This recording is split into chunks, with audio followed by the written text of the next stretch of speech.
Jadi Namrud ini nikah sama ibunya, namanya Dewi Samiramis atau Dewi Astarte.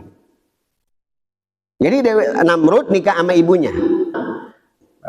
Jadi bapaknya Osiris, emaknya Isis, kemudian anaknya namanya Horus.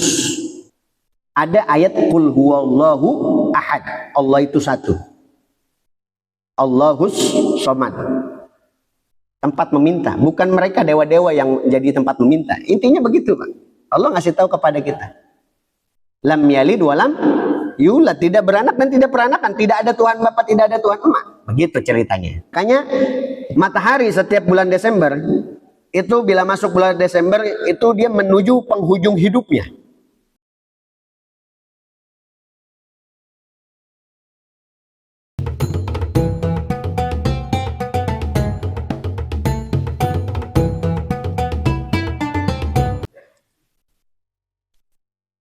Bismillahirrahmanirrahim. Assalamualaikum warahmatullahi wabarakatuh.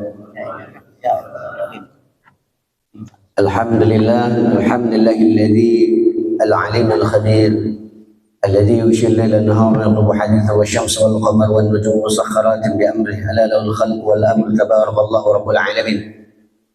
Asyhadu an la ilaha illallah wahdahu la syarika lahu wa asyhadu anna sayyidina wa nabiyyana Muhammadan sallallahu alaihi wasallam abduhu wa rasuluhu la nabiyya ba'dahu.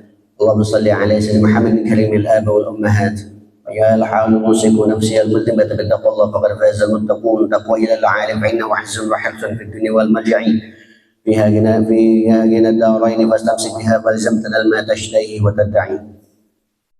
Para jamaah yang dirahmati Allah Subhanahu wa taala, para guru-guru, para persepuan, para asatidz, pengurus TKM Sidul Ilmi, mudah-mudahan pada subuh hari ini kita senantiasa dalam lindungan Allah Subhanahu wa taala. Amin ya rabbal alamin. Singkat saja biar karena ini agak panjang dan ini kajian agak sedikit berat, mungkin mudah-mudahan bisa dicerna, bisa dipahami, karena hampir jarang kajian ini dibahas dan hampir rata-rata mungkin ada ilmu-ilmu baru yang mungkin bapak-bapak masih baru dengar, dan ini perlu disampaikan karena kita harus tahu peradaban dari zaman dahulu sampai sekarang dan terjadinya apa. Bahkan nanti kita bisa kaitkan tentang kisah-kisah pengobatan, terjadinya peperangan. Nanti dari kisah-kisah ini kita akan paham kapan akan peperangan itu akan terjadi, kapan terjadinya pandemi, kapan terjadinya wabah virus, dan kemungkinan akan terjadi kedepannya pandemi lagi.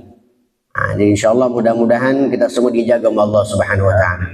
Dan saya diajarkan oleh guru saya, setiap kali ngelihat orang sakit, melihat orang celaka, kita dianjurkan, kata Nabi Muhammad, membaca Alhamdulillahilladzi afani mimma ibtalak bi wa faddalani ala katsir mimman khalaqa tafdila. Jadi dibaca begitu. Nanti kita ajarkan, kita share doanya pada pengurus DKM, silahkan di-share kepada jamaah. Jadi kalau kita ngelihat ada orang kena virus kemudian meninggal, kita membaca itu selama seumur hidup kita tidak akan meninggal seperti orang yang kita lihat tersebut. Jadi kalau kita ada orang kena stroke, kita baca Alhamdulillah afani mimma ibtalak wa faddalani ala katsir mimman khalaqa tafdila. Seumur hidup kita tidak akan pernah terkena stroke. Bukan berarti nggak mati-mati, Pak. Cuma mungkin matinya jalannya lain, gitu kan. Jadi setiap kali ada orang kena kanker, kita baca itu seumur hidup kita tidak akan mengalami kena kanker. Jadi itu yang diajarkan oleh baginda Nabi Muhammad. Dan sekarang kita akan masa-masa sudah mulai fase menuju pandemi yang selanjutnya, Pak. Akan di dalam sebuah kitab oleh Syekh Abu Bakar Al-Adni Al-Masyhur, salah satu ulama besar dari kota Yaman, beliau menulis dalam satu buku atau satu kitab namanya Al-Usus wal Mawdaliqat. Beliau menerangkan tentang tanda-tanda akhir zaman, bahwasanya akan terjadi zuhurul amrad allati lam takun fil aslaf. Akan muncul satu zaman penyakit-penyakit yang belum pernah ada sebelumnya. Al-amrad al-mu'tadiyah al-mu'tasiyah, penyakit yang menular sekaligus mematikan. Kal AIDS, penyakit AIDS, wa influenza tuyur wal khanazir, flu burung, flu babi, wa humal corona, demam corona, dan nanti akan ada influenza baru yang akan mungkin terjadi menjadi pandemi selanjutnya, dan semoga Allah Subhanahu wa taala melindungi kita, amin, dan keluarga-keluarga kita. Jadi kita harus pahami wahadis ya sejak iqtisadiyah dari zaman dahulu, konspirasi model-model seperti ini sudah ada, dan mungkin kita boleh percaya atau tidak dengan apa yang saya bahas ini, dan ini berdasarkan dari beberapa keterangan dari guru-guru kita juga yang sudah kita kutip, dan mudah-mudahan kita pada hari ini menambah ilmu pengetahuan terutama dalam hal sejarah ini, dan semoga kita bisa menjaga diri dari apa yang kita saksikan pada saat ini dan mungkin dirayakan oleh seluruh umat dimanapun. Di zaman dahulu, di zaman baginda Nabi Muhammad SAW, sebetulnya perayaan tahun baru itu adalah perayaan yang di dalamnya banyak sekali tradisi-tradisi dari agama-agama yang lain.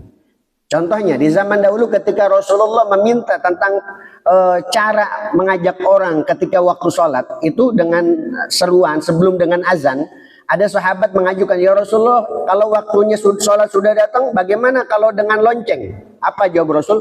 Lonceng adalah kegiatan daripada orang Nasrani.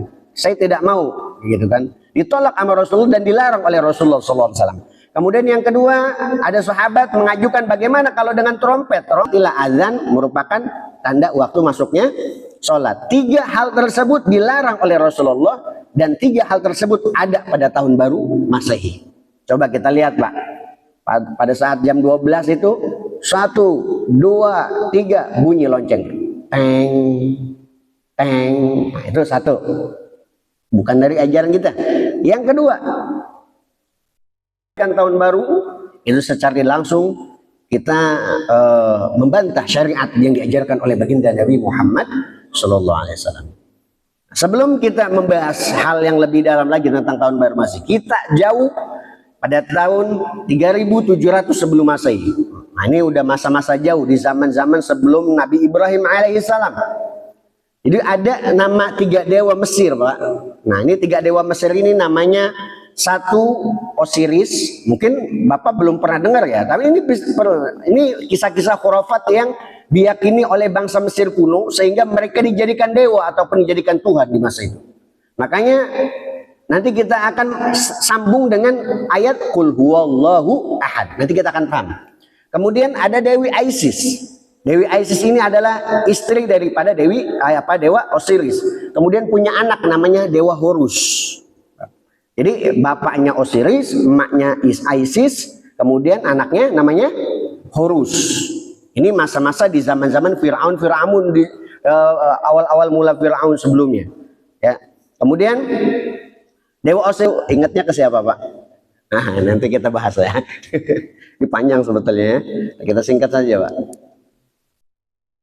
Next mana tadi? Di Mesir kuno ini termasuk huruf safira, huruf-huruf kode yang diajarkan salah satu dewa termasuk Horus, yaitu dewa tadi Pak. Nah, sebagian bangsa Mesir ada yang meyakini mereka dewa, dan sebagian mereka juga ada yang meyakini kalau 3 dewa tadi itu bukan dewa, akan tetapi diyakini sebagai manusia biasa yang memiliki keistimewaan seperti sihir. Kemudian kalau bahasa kita, mereka teknologinya lebih canggih, dan mereka sebagian yang tidak percaya mereka adalah dewa meyakini kalau 3 dewa tersebut berasal dari dunia yang telah ditenggelamkan, yaitu Atlantis. Pernah dengar Pak? Atlantis itu nanti ini bahasanya panjang lagi kalau ngomong Atlantis. Nanti mudah-mudahan kalau ada waktu nanti kita bahas. Jadi mereka sebagian ada yang meyakini seperti itu. Karena Dewa Horus itu Pak, kalau kita lihat di zaman Fir'aun itu di mumi-muminya, kemudian dapat di patung-patung itu ada orang dengan kepala elang. Jadi orang, badannya orang, kepalanya elang. Itu adalah Dewa Horus yang disembah oleh Fir'aun di zaman dahulu. Nah, diyakini oleh mereka yang meyakini kalau mereka bukan Tuhan, yaitu dahulu si Horus ini bisa menaiki elang, kayak film Indosiar begitu ya. Jadi bisa naik elang. Padahal di zaman dahulu, di zaman Atlantis ini terjadinya mungkin teknologi peradaban sudah ada. Bahkan pesawat sudah ditemukan di zaman Atlantis ini. Makanya di Al-Quran Pak, menurut para mufassirin ada kalimat begini di Al-Quran. Wala tufsidu fil ardi ba'da islahiha. Jangan kamu buat kerusakan di muka bumi ini setelah bumi ini diperbaiki. Berarti bumi ini pernah dihancurkan oleh Allah Subhanahu wa taala. Berarti ada kehidupan sebelumnya, dan itu diyakini oleh mereka bahwa mereka hidup dari zaman Atlantis. Jadi sebelum zaman-zaman kita ini udah ada kehidupan. Karena di Al-Qur'an juga wala tufsidu fil ardi ba'da islahiha. Jangan kamu buat kerusakan lagi di bumi setelah bumi ini diperbaiki oleh Allah Subhanahu wa taala. Berarti sebelumnya sudah ada kehidupan. Nah, termasuk diyakini oleh bangsa-bangsa yang tidak percaya dengan dewa tersebut bahwa dewa-dewi ini adalah manusia biasa yang hidup di zaman Atlantis. Ada yang meyakini seperti itu, Pak ya. Sampai sini paham Pak ya? Jadi kan menjadi satu kesatuan itu terbagi dua dulunya.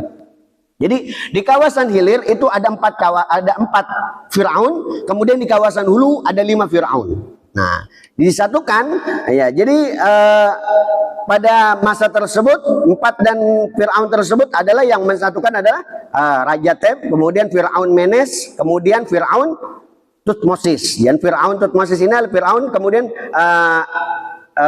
Amenhotep, ya susah juga disebutnya Firaunnya. Kemudian sebelumnya itu pas waktu di hilir sebelum disatukan tersebut, Firaun ini ada 4 Firaun, yaitu Firaun Tez, ada Firaun Q namanya, kemudian Firaun Hezkiu dan Firaun Wazna. Biar kita paham nama-namanya dulu Pak. Kemudian di kawasan hulu itu Firaunnya ada 5. Ada Firaun Syirkik, kemudian Syirkik 1, kemudian ada Ailikha, ada Firaun namanya Ailikha, ada Firaun Kha, ada Firaun yang udah klasik di film-film, Firaun dengan julukan Scorpion King.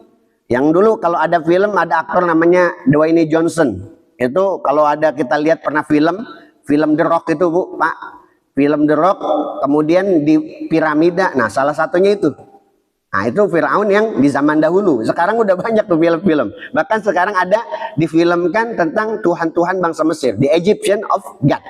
Mereka memfilmkan itu untuk mengenal Tuhan-Tuhan bangsa Mesir kuno. Dan ini adalah salah satu yang diajarkan oleh mereka oleh Firaun tersebut untuk menyembah kepada dewa-dewa tadi, Pak.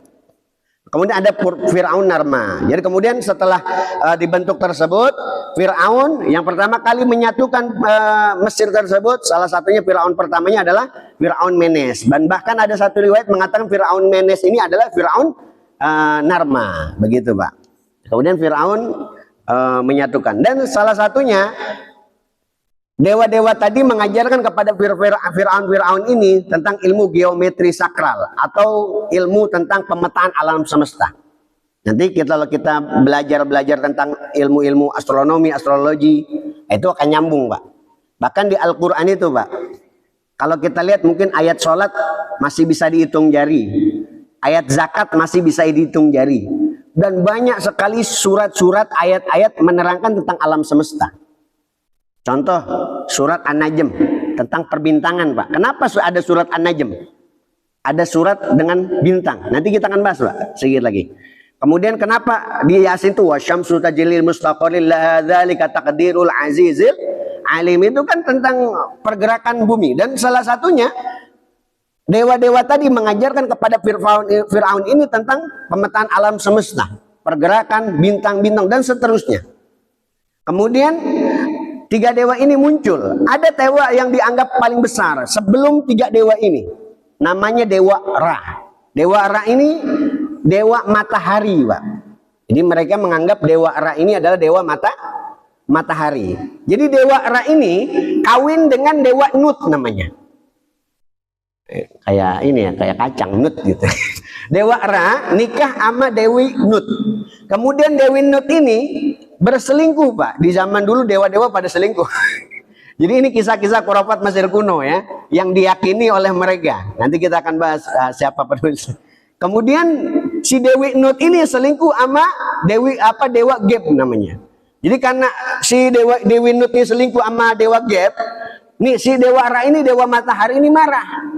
Kemudian mengutuk kepada Dewi Nut, wahai Nut, dengan siapapun kamu kawin, mau ente mau kawin sama si Geb, maksudnya gitu, mau kawin sama lelaki manapun, saya kutuk, karena Dewa Ra ini memiliki kekuatan sihir luar biasa. Makanya di zaman dahulu Pak, ada orang arkeolog masuk ke Mesir, mau mencoba meneliti tentang mumi-mumi. Beberapa itu hampir penelitinya meninggal dunia bersamaan. Jadi memang Mesir ini punya kaitan mistis yang luar biasa, Pak. Nah, kita bahas nih. Termasuk Dewa Ra ini salah satu dewa yang kuat, dewa matahari, punya kekuatan sihir yang luar biasa. Kemudian marah, wahai Nut, kalau kamu misalnya berpaling dari saya, kalau kamu nggak mau sama saya dan kamu menikah sama lelaki manapun, mau sama Geb ke, mau sama laki manapun, mau sama dewa manapun, kamu saya kutuk 360 hari kamu tidak akan memiliki anak. Dalam artian ini mubalaghah, Pak. Maksudnya 360 hari. Di zaman dahulu itu hari itu 1 tahun itu 360 hari. Kemudian kalau misalnya udah 360 hari, tahun berikutnya itu si Nut itu kalau bikin anak nggak bakal punya anak. Ceritanya begitu, Pak. Menurut khurafat masyarakat Mesir kuno. Jadi si Nut ini ketika nikah sama Geb disumpahin sama Dewa Ra, kamu nggak bakal punya anak selama 360 hari. Setelah 360 hari balik lagi kan hari pertama di tahun kedua dan seterusnya. Seumur hidup intinya disumpahin ya, Pak. Bukan berarti cuma 360 hari. Setiap 360 hari dalam setahun mereka tidak akan memiliki anak. Jadi itu disumpahin nama. Kemudian Isis ini adalah salah satu putri dari Dewi Nut. Nah, jadi dewa langit yang disebut dewa Geb. Kemudian ada satu ini juga teman dia. Si Dewi Nut ini punya teman karena dikutuk sama dewa matahari, Pak. Dewi Nut itu datang ke temannya, salah satunya namanya Dewa Tot. Ini biar tahu, Pak, sejarahnya. Nanti kita akan tahu tentang perencanaan tahun baru itu seperti apa. Dewa Tot ini kemudian bujang. Bukan berarti dideketin sama Dewi Nut, mau dideketin sama Dewi Nut buat dikawinin. Tidak. Akan tetapi si Dewa Tot ini dideketin sama Dewi Nut biar minta kekuatan. Ada satu dewi yang diyakini oleh Mesir kuno namanya Dewi Sailin, Dewi Bulan. Nikahlah tuh. Dewi Bulan ini punya kekuatan bulan, Pak. Akhirnya si Dewa Tot ini mendapatkan 1/7 kekuatan dari Dewi Bulan tersebut. Kemudian si Dewi Nut mendekati Dewa Tot tersebut sebagai temannya itu, meminta kekuasaan bulan. Akhirnya dapatlah waktu 5 hari, Pak. Dapat waktu berapa hari, Pak? 5 hari. 5 hari tersebut dijadikan, kalau kita belajar astronomi, astrologi, Pak, itu ada namanya 5 hari bulan mati. Maka digenapkan 1 tahun 365 hari. Dari 365 hari itu ada bulan mati. Di antaranya bulan dengan matahari sejajar. Disebutnya bulan mati. Ini sejarahnya, Pak. Lanjut ini. Nah, kemudian ketika bertukar, nah 5 hari tersebut digunakan oleh Dewi Nut untuk berhubungan intim atau membuat anak dengan suaminya, yaitu Dewa Geb. Di hari 361, jadi mereka itu menurut cerita namanya khurafat, Pak, ya, diyakini sehingga mereka disembah. Jadi si Dewi Nut ini di 361 bikin anak. Siang bikin anak, pagi bikin anak, siang hamil, malam melahirin, Pak. Jadi namanya juga cerita khurafat, Pak. Cerita khurafat Mesir. Sampai orang Mesir menyangka mereka dewa itu sehingga mereka disembah, Pak. Kemudian lahirlah namanya di hari ke-361 itu lahir Osiris, dewa Osiris. Di hari ke-362 pagi bikin, siang hamil, malam lahir lagi. Lahirnya siapa? Dewi Isis, adeknya. Ya, jadi kakak adek nih, Osiris, Isis, kakak adek, nikah tapi, Pak. Kemudian di hari 363 itu lahir juga tuh. Pagi bikin, siang hamil, malam lahirin. Lahir dewa Nepitis. Kemudian di hari keempat, ya 364, lahir dewa Set namanya. Ini agak jahat, Pak, menurut masyarakat Mesir kuno. Maka kemudian di hari kelima libur, ya capek kali ya, Pak, buat lembur kayak.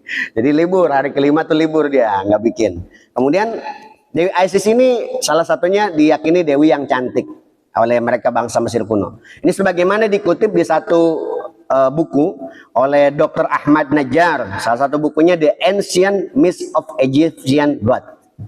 Jadi bukunya sudah beredar dan banyak dipelajari juga tentang sejarah-sejarah bangsa dewa-dewa tersebut, Pak.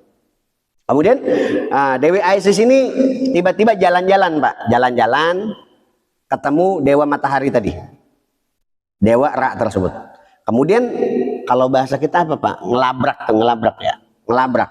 Hai Dewa Ra, kamu yang ngutuk ibu saya ya, katanya gitu. Jadi Dewi Isis ini marah kepada dewa Ra.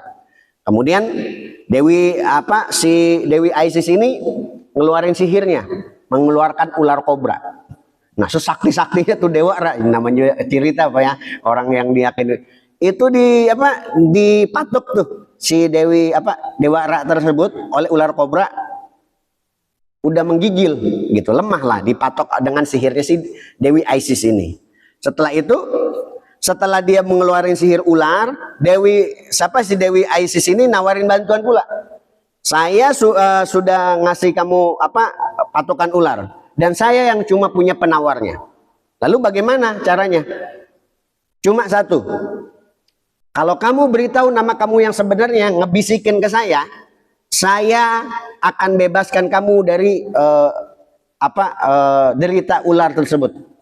Akhirnya karena udah mau diambang sekarat kali Pak ya, dipatok ular, sesakti dewa ketika dipatok ular chaos juga ternyata gitu kan. Akhirnya ditawar-nawar, dia meminta, ketika dia tahu nama asli si Dewa Ra tersebut, otomatis dia menguasai kekuatan Dewa Ra atau Dewa Matahari. Kemudian, nah ini dijadikan sebagai defense waktu-waktu atau sebagai pelindung nanti ketika Dewi Isis diserang. Ceritanya begitu. Jadi Osiris ini Kamandai Isis. Kemudian kenapa di zaman dahulu Pak?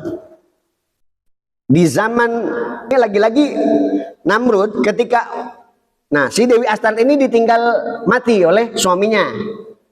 Namrud ini ketika dewasa menikahi ibunya sendiri, Dewi Samiramis atau Dewi Astarte ini. Lagi-lagi incest, seorang anak menikahi ibunya, gitu Pak. Jadi Namrud ini nikah sama ibunya, namanya Dewi Samiramis atau Dewi Astarte. Jadi Namrud nikah sama ibunya. Kemudian setelah Namrud wafat, punya anak lagi namanya Tamuz. Nah begitu, sistemnya gitu. Bapak tahu Dewi Astarte Pak? Dewi Astarte pernah dengar Pak? Kalau kita ke Amerika, itu ada satu hadiah dari Paris ke Amerika. Ada ibu-ibu pegang obor, bawa buku di New York. Namanya Statue of Liberty. Tahu patung Liberty Pak? Itu Dewi Astarte. Paham ya? Itu Dewi Astarte itu. Kalau kita nonton film tuh, kalau di RCTI gitu, biasa kan suka ada tuh emak-emak bawa obor. Pernah lihat Pak Columbia Steel Star? Itu Dewi Astarte. Kalau kita ngopi nih, di mall-mall ada logo kopi tuh, ada emak-emak bawa mahkota, tangannya banyak. Itu Dewi Astarte.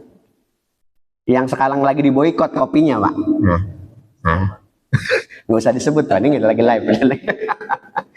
Jadi itu, Pak. Baru paham, Pak ya? Baru paham ya? Mereka tuh pemujaan mereka tuh sampai dibuat seperti itu, Pak. Dan kita nggak sadar. Dan padahal mereka itu adalah musuh-musuhnya Allah di zaman dahulu. Nah kita perlu tahu Pak, makanya kajian ini kita bahas. Mau lanjut ini Pak? Nah, kemudian Dewi Isis ini, mana tadi? Kepencet tadi ya. Nah, mata si Dewa Horus Pak. Jadi Dewa Horus itu dimakan oleh Dewa Set, matanya satu. Jadi sisa satu. Jadi cuma punya satu mata. Kemudian Dewa Set itu ketika berperang, Dewa Horus ini dibantu sama Dewa Ra, Dewa Matahari. Kemudian dibantu juga sama Dewa Nepitis, mamangnya yang ketiga itu, adiknya Dewi Isis itu. Nah, Dewa Set ini 3 lawan 1 lah. Kemudian dia jadi buaya menerkam matanya Dewa Horus, sehingga matanya buta satu begitu. Jadi berubah jadi buaya, ketika Dewa Horus dekat, diterkam matanya, dimakan satu matanya. Begitu. Kemudian setelah ditangkap, dipersidangkan, dipenjara, kemudian ada satu pengkhianat, dimanipulasilah. Jadi ketika si dewanya itu di penjara, kemudian datang nama satu pengkhianat tersebut ada Typhoon. Typhoon ini ngebukain pintu penjaranya, dibuka. Si Dewa Set ini merubah wajahnya menjadi wajah Dewa Horus. Dewa Horus yang lagi tidur dirubah wajahnya jadi Dewa Set.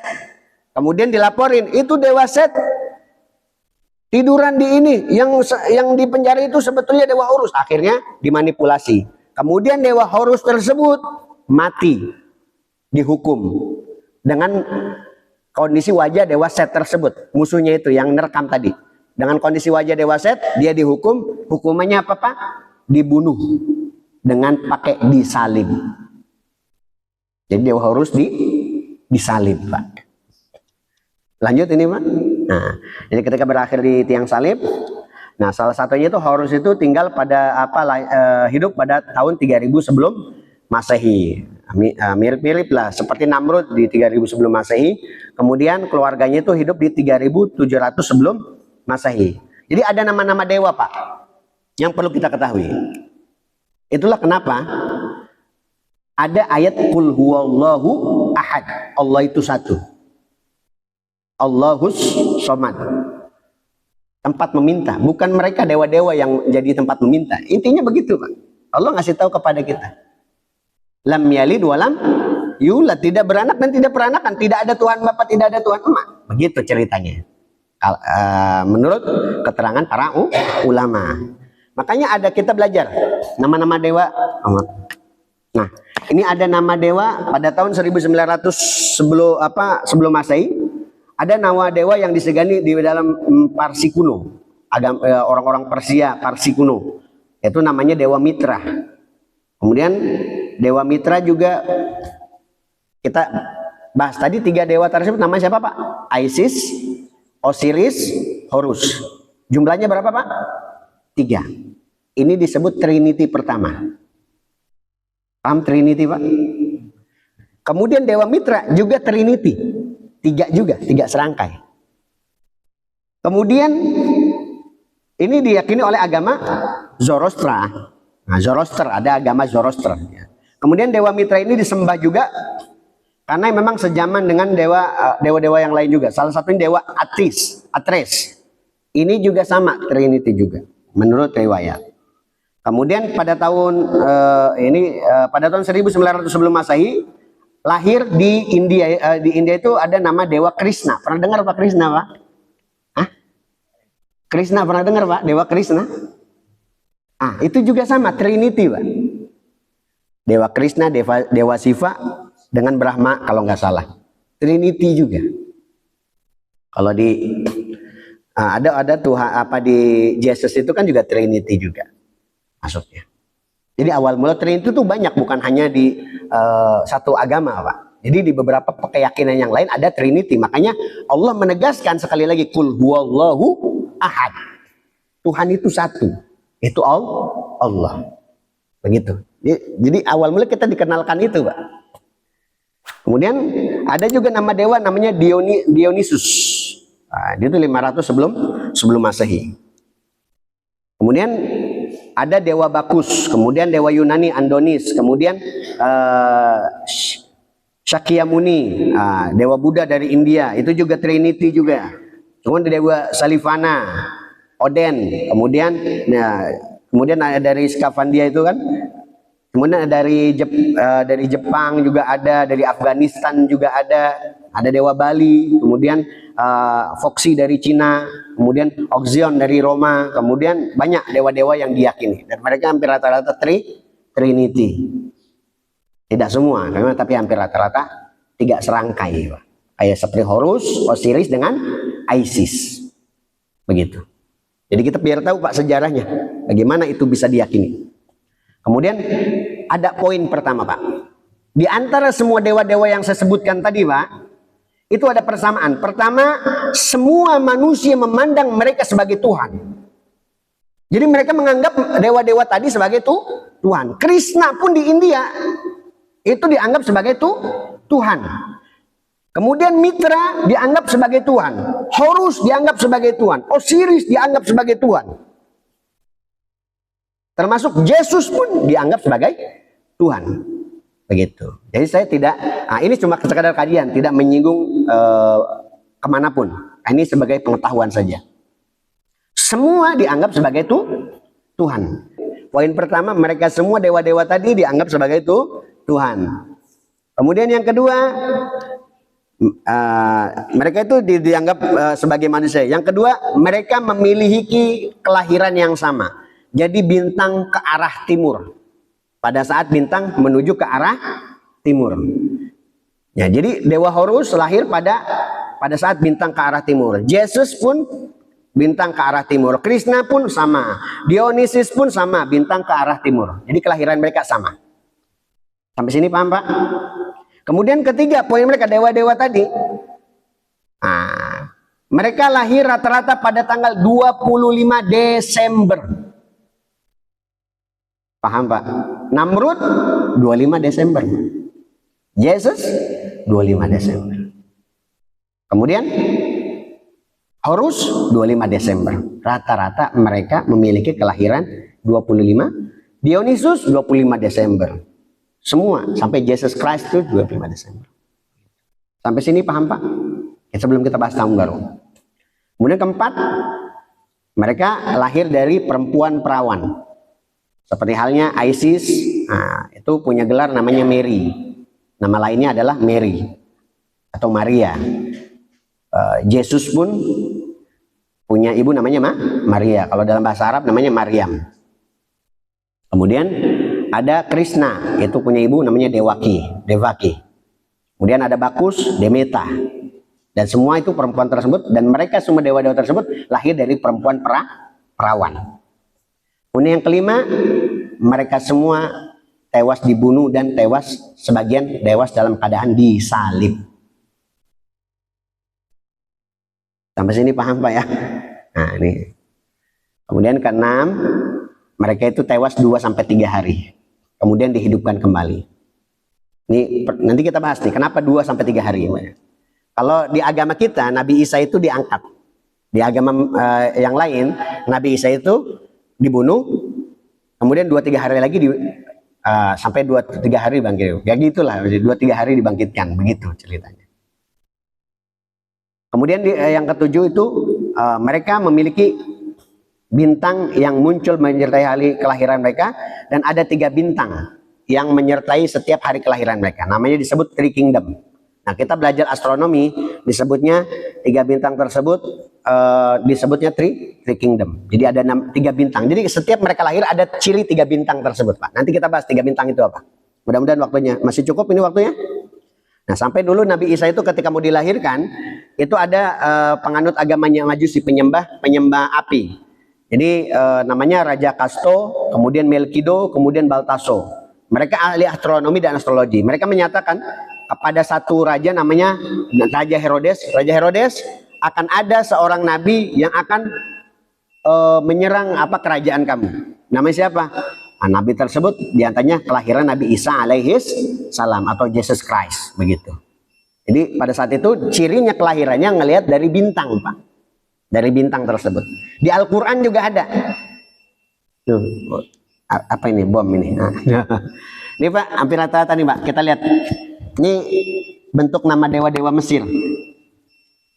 Rata-rata mereka di Mesir itu memiliki salah satu binatang-binatang yang memiliki mata seperti ini Pak. Disebut mata garis. Ular mata garis. Mereka senang dengan di zaman mitologi Mesir kuno itu. Elang matanya agak garis, tapi ada yang bulat juga. Ular, salah satunya kucing. Itu juga mata garis. Mereka dipuja itu kucing zaman Mesir kuno itu. Sampai dijadikan Tuhan oleh mereka. Dan binatang dengan mata ini disebut memiliki mistis menurut masyarakat Mesir kuno. Makanya kalau ada ular, biasanya ada jin. Kemudian kita singkat saja, biar cepat. Bintang Orion juga memiliki kaitan dengan musim dingin. Setiap ada musim dingin pasti ada bintang Orion. Di dalam Al-Quran, bintang Sirius atau Sirius itu disebut dalam Al-Quran dengan nama Syir'a. Dengan nama bintang apa Pak? Syir'a. Jadi bintang Syir'a ini disebut di surat An-Najm ayat 49. Wa annahu huwa rabbus Syir'a. Itu silakan cek Pak. Saya nggak terangin karena waktunya mepet. Nggak usah ada pertanyaan, nggak apa-apa, yang penting ini selesai ini ya. Kita singkat aja ini, nggak usah dibahas. Nah ini terjadinya. Nah setiap bulan Desember itu 3 bintang itu ada Pak. Sebelum kita ngebahas Januari Pak ya. Setiap bulan Desember itu bintang ada. Makanya matahari setiap bulan Desember itu bila masuk bulan Desember itu dia menuju penghujung hidupnya. Sekarat gitu bahasanya. Setiap bulan Desember matahari itu sekarat. Makanya menurut para ilmuwan disebutnya the end of sun. Jadi tewasnya matahari. Jadi matahari mati disebutnya, Pak. Setiap bulan Desember. Maka matahari mengalami kematian pada tanggal 22 Desember. Jadi mulai mati pada tanggal berapa? 22 Desember. 22, 23, 24, 3 hari. Tadi berapa hari, Pak? Matinya, Pak? 3 hari. Rata-rata. 22, 23, 24 Desember. Maka disebut penghujung musim dingin, ya kan, menuju transisi kepada musim semi. Itu menurut para astronomi. Dan dihidupkan kembali, hidup kembali itu matahari. Makanya Pak, silahkan cek setiap 22, 23, 24 itu pasti hujan.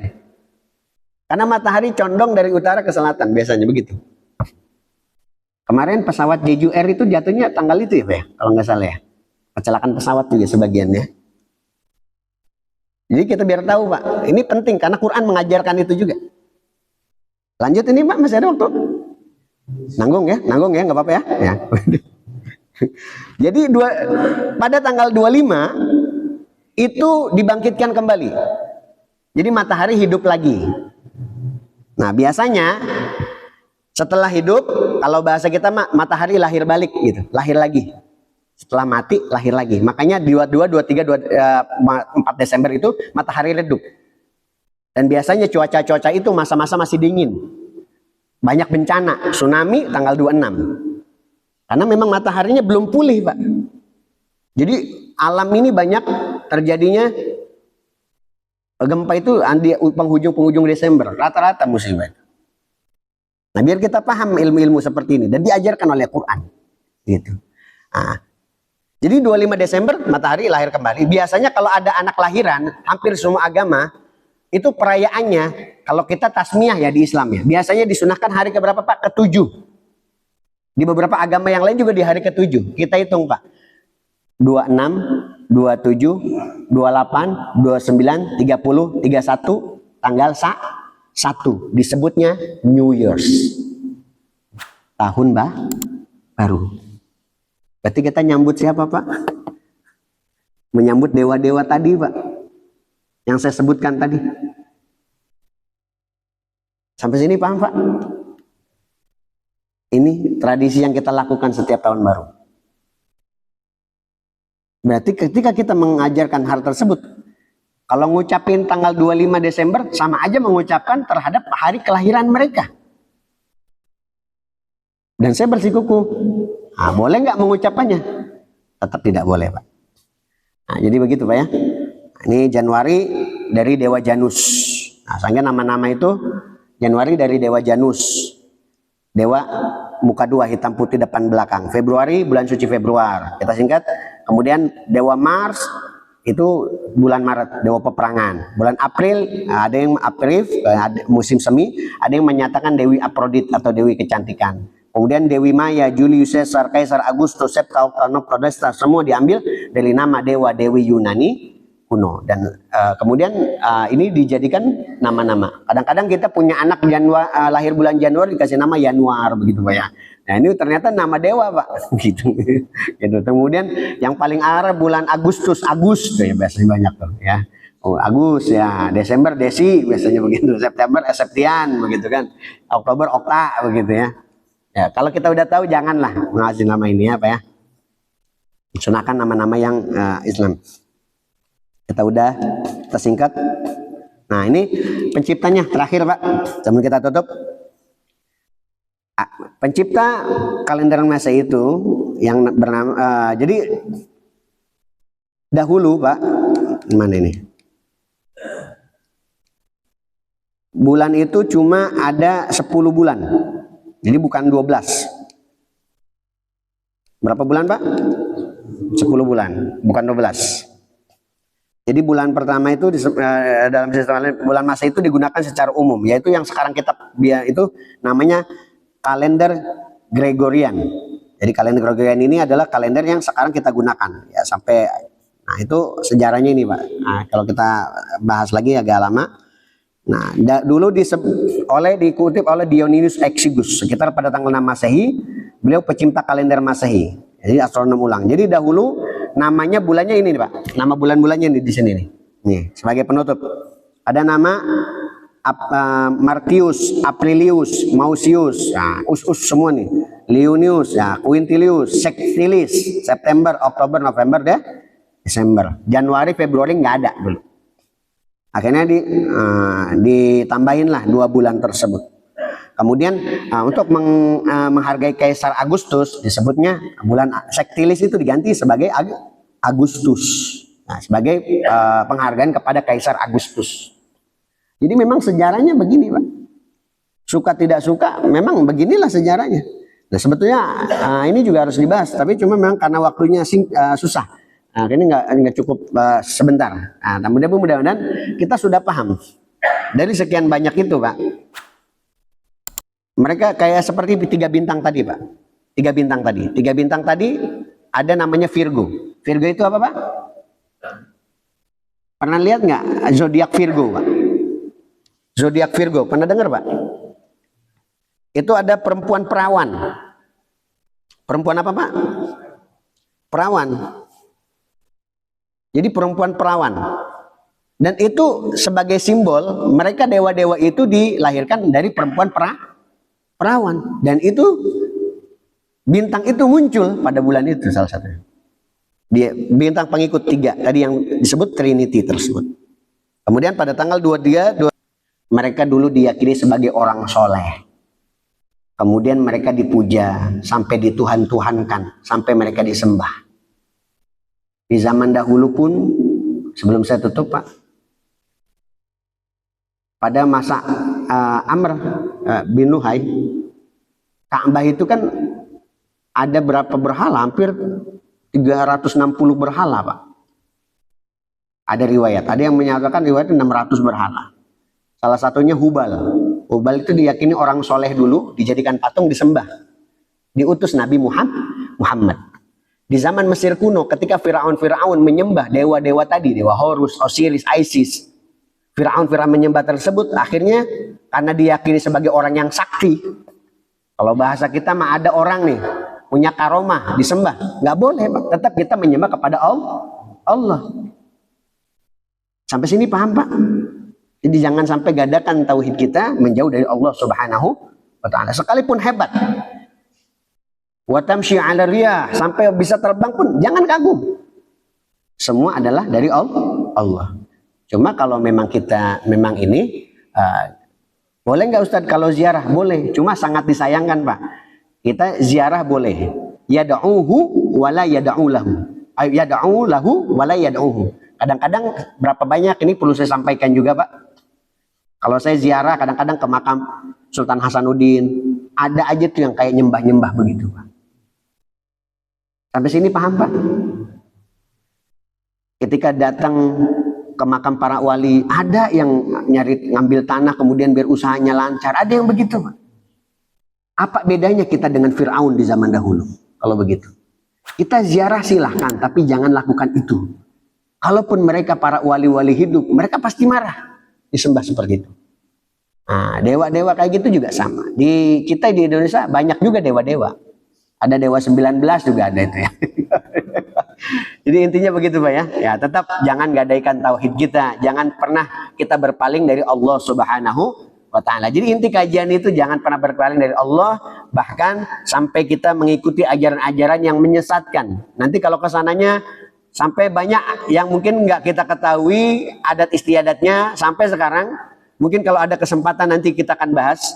Kalau bahasan ini banyak juga ustadz-ustadz juga mengklaim kayak Bapak tahu wafak, Pak? Bapak tahu wafak? Wafak itu tuh yang buat orang Yahudi. Nah, kita nanti bahas sejarahnya, Pak. Yahudi mana? Kemudian dikitabkan sebagai kitab-kitab manba, kemudian kita dikaji dengan sebagai ilmu sakti. Dan itu perlu disampaikan. Karena itu mengakibatkan kita jauh kepada Allah. Nah, kalau misalnya ziarah, nggak apa-apa ziarah. Tapi jangan sampai nyembah-nyembah begitu. Gitu. Sampai nyari, ada yang Oh, sampai kemarin ada tuh yang ziarah di makam wali. Oh, nyeplokin tanah. Pas diangkat kena tai kotok di tangannya. Kayak gitu. Karena nyari apa? Nyari batu akik Ustadz biar usaha saya lancar. Nah, usaha lancar ya gimana usahanya Pak ya? Maksud saya begitu.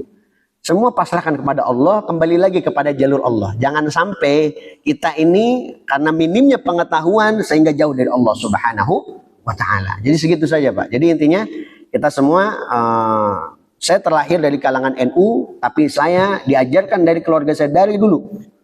Nggak boleh yang namanya syirik, selesai. Dari situ, saya selalu diajarkan oleh orang tua saya tentang ketauhidan.